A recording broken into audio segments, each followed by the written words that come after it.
Peterchens Mondfahrt. Ein Märchen von Gerd von Bassewitz mit Bildern von Hans Baluschek. Wieder daheim. Als der Maikäfer seinen Spruch gesprochen hatte, war es den Kindern ganz dunkel vor Augen geworden.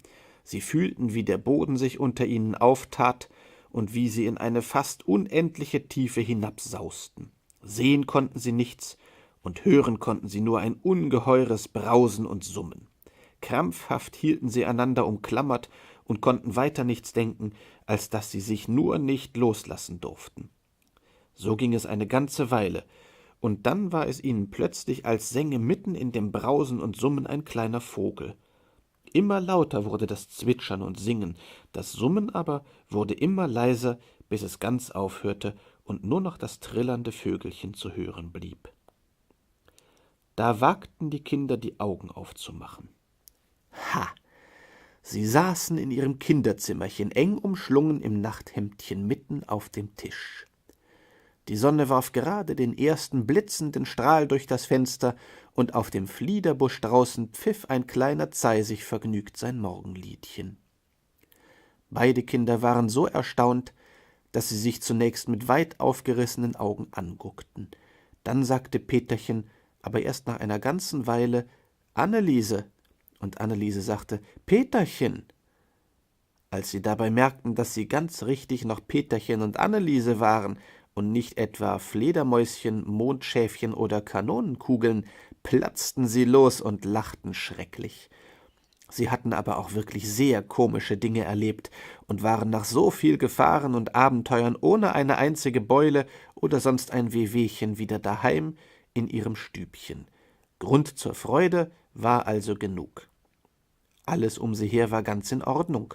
Schaukelpferd, Puppenstube, Bilderbücher und hurra, das Püppchen und Hampelhänschen auch, so gesund, als wären sie niemals vom Mondmann aufgefressen worden. Selbst die Körbchen mit den Äpfeln standen hübsch auf dem Tisch, wie die Mutter sie am Abend hingestellt hatte. Das war wirklich wunderbar.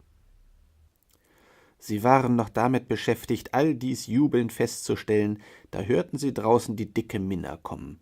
Husch, waren sie im Bettchen. Die Minna kam herein, wie an jedem anderen Morgen, und rief, »Aufstehen, aufstehen, Kinderlein, die Sonne ist schon über der Wiese, aufstehen, Peterchen, Anneliese!« Peterchen, der kleine Strick, tat, als ob er eben aufwachte und rieb sich umständlich die Augen.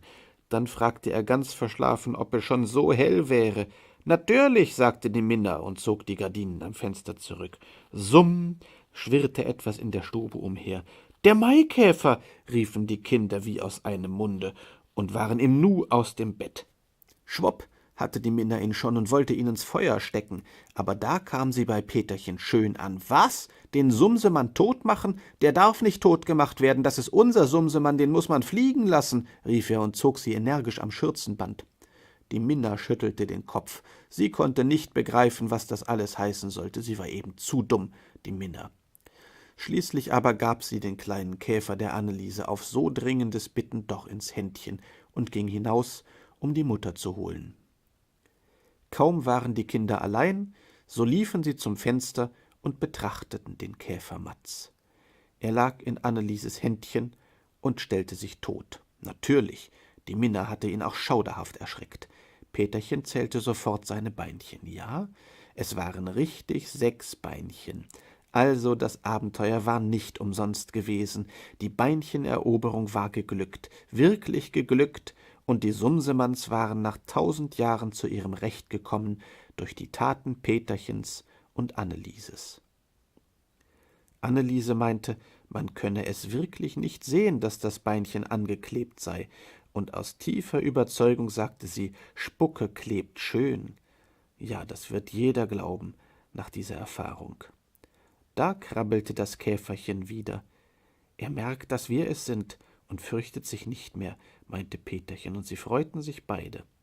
Dann machten sie schnell das Fenster auf, Anneliese hielt ihr Händchen hinaus, und sie sangen das berühmte Fliegeliedchen.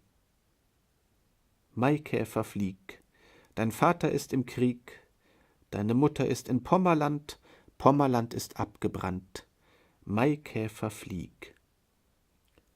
Der kleine Sumsemann aber krabbelte emsig auf den ausgestreckten Zeigefinger Annelieses, breitete auf der obersten Spitze seine Flügel aus, und summ flog er hinaus in den blauen Morgen, über den Garten, über die Wiese, weit, weit.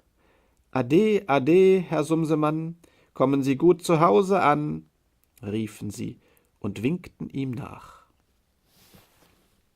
Da kam die Mutter herein, umarmte ihre beiden Kinderchen, gab ihnen einen lieben guten Morgenkuss und außerdem, das war eigentlich seltsam, jedem Kind ein schönes Pfefferkuchenpäckchen mit einem Gruß vom Weihnachtsmann. Es waren genau die Kuchenpäckchen, die das Pfefferkuchenmännchen ihnen auf der Weihnachtswiese in der Nacht gepflückt hatte. Nun war es klar, nun war es ganz gewiss, dass die Mutter mit dem Weihnachtsmann eng bekannt und sehr befreundet war, dass sie schon das ganze Abenteuer von ihm wusste und auch die Geschichte vom Mondmann, der alles aufgefressen hatte. Der Weihnachtsmann hatte natürlich alles gesehen, Püppchen, Hampelmann, Äpfel und Pfefferkuchen, hatte sie aus des Mondmanns Bauch wieder herausgezaubert und der Mutter schnell auf die Erde geschickt, zur Belohnung für die Kinder. Es war ganz gewiss so, es konnte ja gar nicht anders sein, und hell jubelnd fielen sie ihrem lieben, lieben Muttchen um den Hals.